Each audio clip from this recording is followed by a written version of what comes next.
Hello guys! Good afternoon. Ayan. Alas 4:47 ng hapon at ayan.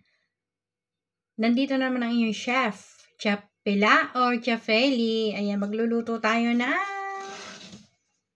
jaran-jaran! Pilipit!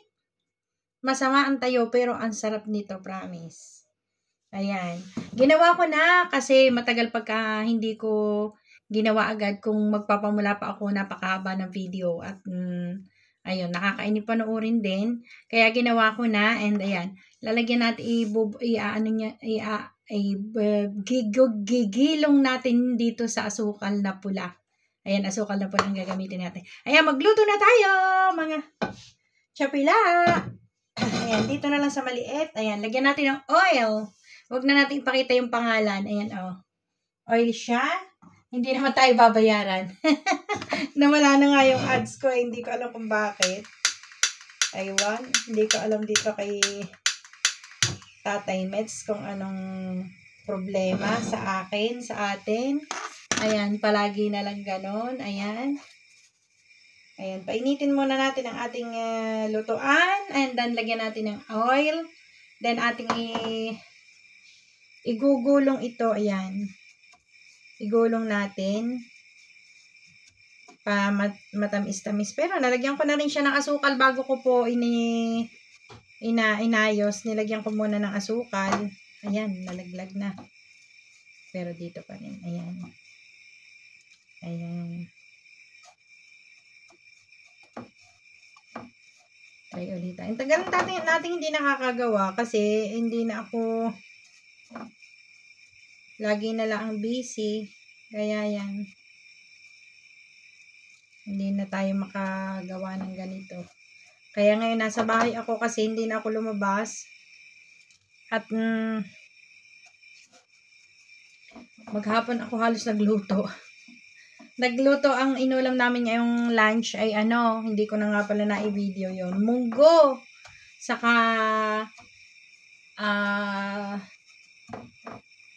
isda na pinirito, yung sardinas, tapos ay malutong at kinain na namin lahat mula ulo hanggang walang itinira as in. Yummy yummy talaga. Ayan, yun talagang magkaulam yung munggo tsaka yung tuyo o kaya yung yung tawag dito. Yun yang pritong isda. Pwede rin ang yung sinigang. Sinaing na isda, pwede rin siya. Kaso yung kahirap isaing dahil masyadong matinik. Kaya mas pinili natin iprito na lang siya. Ayan, lagyan po natin ng oil. And then, pag ako po ay naglalagay ng oil, ayan, ganito. Tapos, kung may matira man sa kanya, hindi ko na po ulit itinatabi at hindi ko na din pinaglulutuan ulit, itinatapon na natin. Kasi hindi daw po maganda yung inuulit na paglutuan yung oil. Kaya yun. Dahil ngayon po hindi na tayo malimit magprito. Kaya tipid na rin sa oil. Yan. Hindi pare-pareho yung yari nito. Mayroong mahaba, mayroong maikli. Ayan.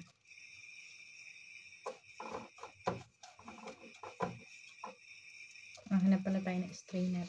Ilalagay natin.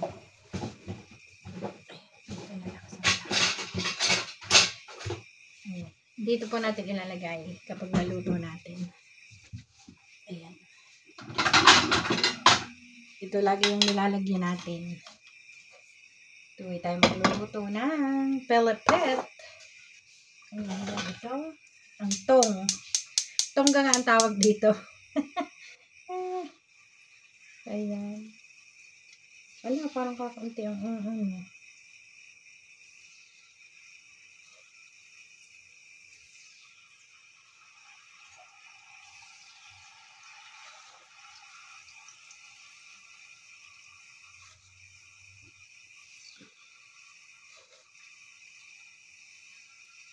Parang kakaunti ang ating ano. Yung pinaglulutoan ko yung ano na galing Pilipinas dati. Ngayon, at nga hindi yun ang ating napaglutuan.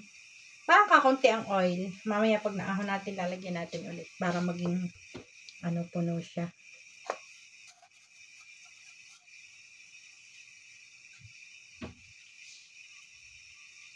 Ayan. Mamaya po makita na tayo ng palapit. Palapit. O, 8. Ayan.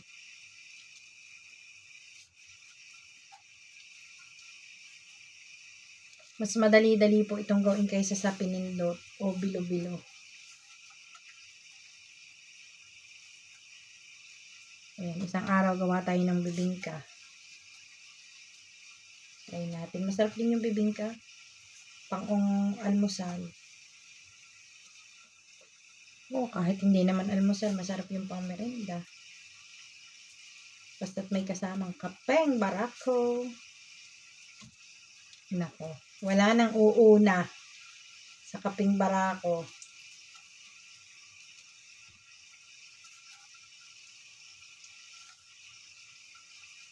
Ayan.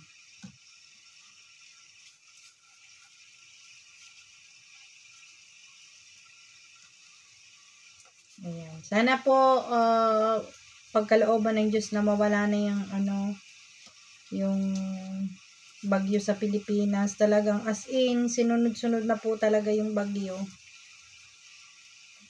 Yung kanina po nanood lang kami ng balita, talagang yung nangyari sa Anggangayo.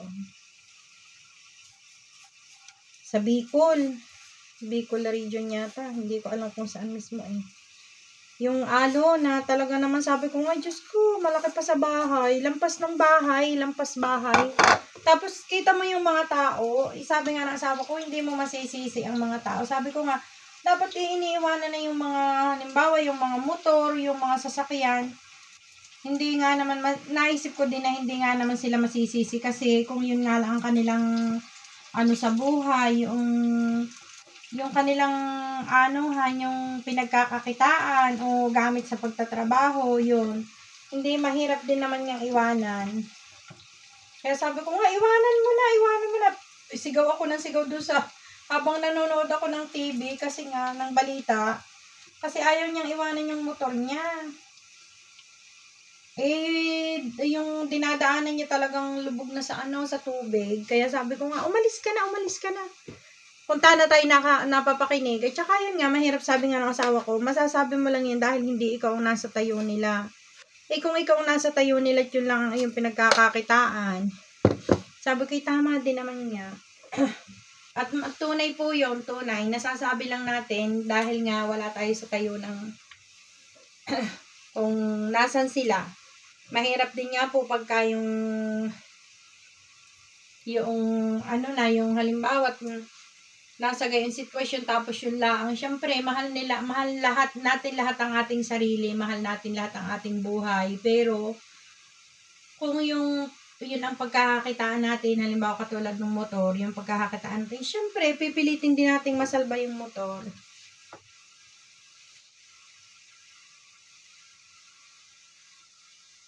Yan. At alam nyo, ang bango. Kung nandito lang kayo, naku, sobrang bango. At alam ko masarap ito. Ayan. Nag-golden brown na siya. Ayan. Nag-golden brown.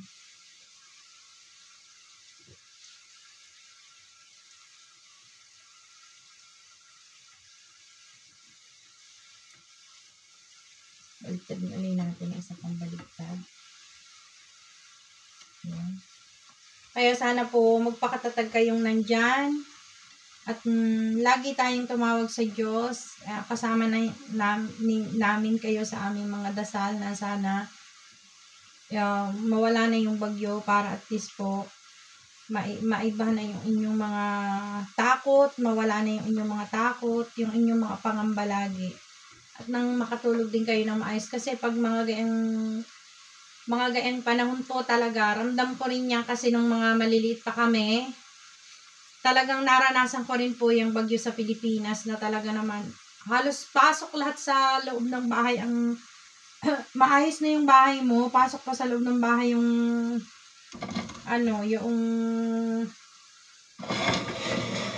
yung tubig. Kapag malakas ang hangin. Sa amin po doon habagat ang malakas eh. Kaya basta humabagat na, naku, umasa na. Pagka may bagyo, talaga namang nakakaawa din po talaga. Dito po sa Italia, wala namang pong bagyo. Kaso, nung mga panahong una, iba po yung panahon dito. Meron po kaming 4 na estadyone o 4 na may tag-init, may tag-ulan, tag-lamig. Mayroon pong tag-sibol at may taglagas.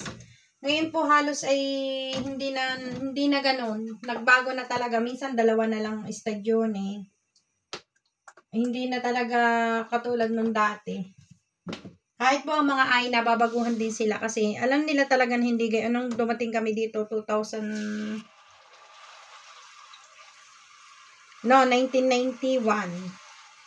1991 pa noon. Iba, ang ganda po ng panahon noon. Ngayon talaga nakakatakot na rin. Hindi man po dito napapabalita na mayroong bagyo. Wala po silang ibinabalitang bagyo.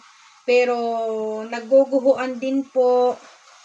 Nalakas ang hangin. Nagkakaroon din po ng typhoon sa atin. Parang bagyo, yan.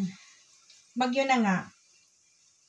Yun. Gayon na rin po ang dito ngayon. Hindi nga lang dito nagbabalita na gayon. Ang sabihin dito, yung may maltempo, pero hindi sila naglalagay na signal number 1, ayun gayon. Hindi pa naman nangyayari. Kaya sabi ko nga, iba-iba kasi naranasan ko rin po dito na yung nung maliit pa yung mga anak ko, pupunta ako sa school, talaga hindi ako nakaalis sa tigilan ng bus. Alam niyo yung kapit ko dun sa pinto. Sa yung pinag-aanohan ng bus, yung poste ng bus yata, o ang nakapitan ko yung poste ng bus, o alin man ang poste ng kuryente, yung pinagkakabitan. Diyos ko, talagang madadala ako ng hangin. Itong lakas ng hangin ng ulan, talaga naman. Dumating ako sa school, yung anak ko na lang ang nandun. Walang nadaang bus, kaya nilakad ko na lang. Ang asawa ko naman nun ay nagkataong nasa Roma pa. Kaya, mahirap din pagka yung may ganong sitwasyon, talagang hindi maiwasan na katulad nun, yung mga bata nasa school, biglang gayon ang nangyari. Hindi naman nga katulad din sa Pilipinas. Pag alam na gayon ang tempo o ang panahon, ay sasabihin wala ng pasok, pinakakaon ang mga bata. Nagkataon namang nung labas ng mga bata, ay sabay naman ng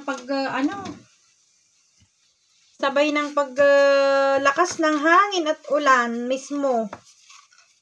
Kaya, yun. Pero yun, salamat sa Diyos na pagdaanan din natin lahat. Ika nga, huwag tayong susuko, basta ganun lang.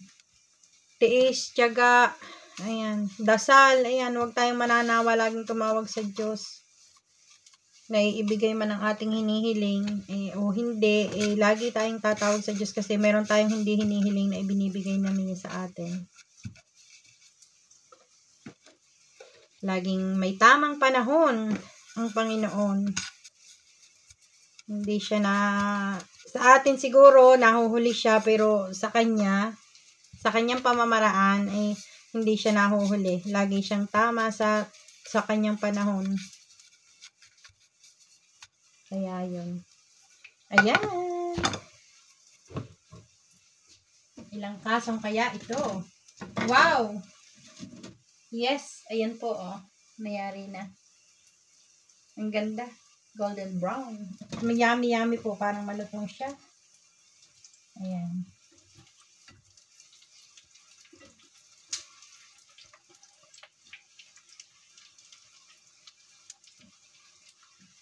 Nakakatuwa naman. Iba-iba ang iba-iba ang ating mga experience sa buhay, iba-iba yung mga pinagdadaanan natin. Pero ayun, ika nga, iisa lang ang gusto natin at patutunguhan natin. Ayan. Tayo palaging mag-enjoy habang buhay pa, pero sa kabila ng ating pag-enjoy, huwag tayo laging makakalimot na tumawag sa Diyos. At yun, higit sa lahat talaga. Doon tayo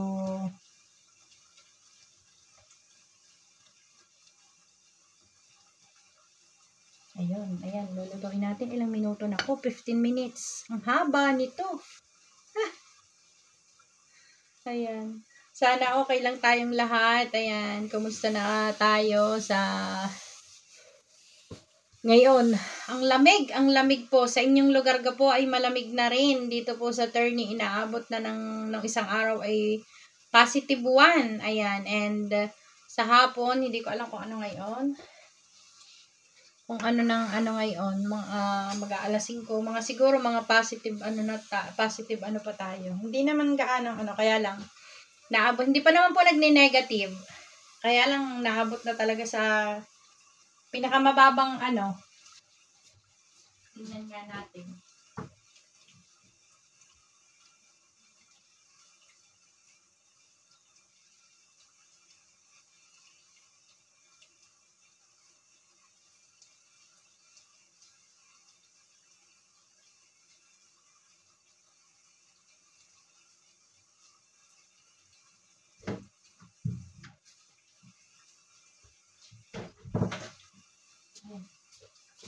Ginawa na natin yung mga naandun sa kabilang yung labis pa ng ating ginawang Pag isang araw, pipindutin naman natin, bilo-bilo. Igagawang bilo-bilo naman natin. Para iba naman. Ayan, ano na kaya?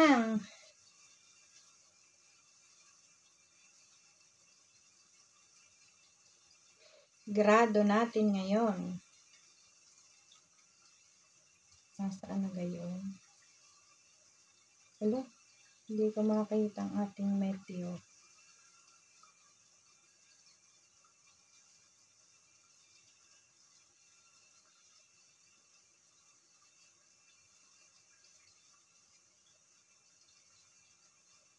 Wala.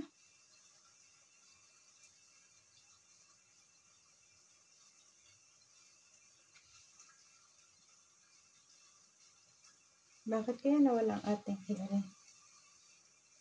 16. 16 po tayo ngayon. Ayan. Mainit-init pa rin, pero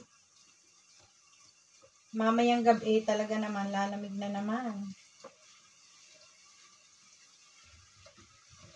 Yehey!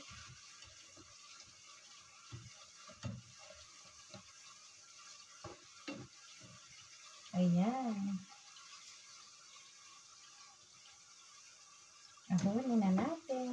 Ulit. Ayan, talagang golden brown talaga to. Ayan. Napatak.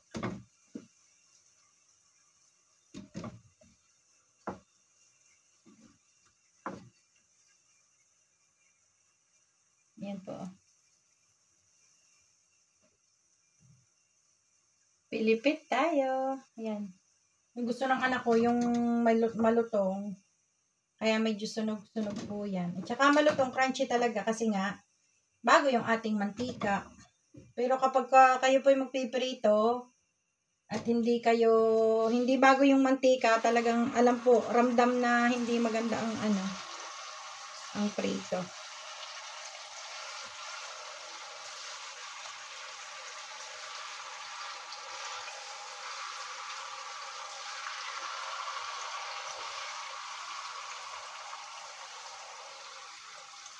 Ayan. Okay, sige. Gustuhin na nating 20 minutes para mahaba-haba ang upload natin. Okay lang. At maraming salamat po palagi sa inyong pag-support ninyo sa akin, sa pag-follow, sa pag-subscribe. Salamat po ng marami sa paglalagay ng mga emoji, ayan, ayan, at mga comments. Salamat po ng marami. Nawa po huwag kayong magsawa na nagsubaybayan ang aking mga videos, and sana po palagi tayong nasa maayos na kalagayan. Ayan, pilitin po nating laging maging mabuting tao, laging mapagmahal at maunawain sa ating kapwa. Ayan, para tayo po ay palaging pagpalain ng Panginoon. Bye-bye po. I love you all. God bless us always. Ingat lagi. God bless us. God bless. God bless.